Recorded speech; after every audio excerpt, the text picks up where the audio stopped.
I want to tell you 3 lessons that I've learned from snowboarding. Number 1 is steer with the bottoms of your feet.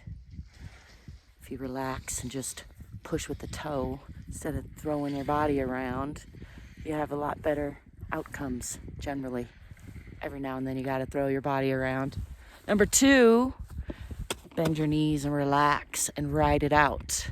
Often we tumble and fall because of a moment of hesitation, and you might be better than you think if you can just relax, stay on top of your board, and ride it out.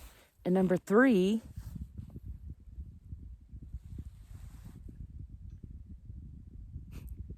keep your shoulders in line with your board. I almost forgot where I was for a second. Do you see that? Oh my goodness, look how pretty it is. Woo.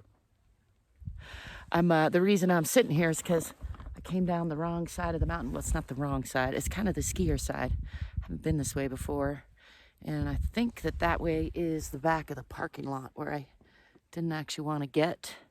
But I'm about to go find out. I noticed one of the skiers that went that way is hiking back. That's not a good sign. But anyway, riding it out. Hope you're doing the same. Ciao for now.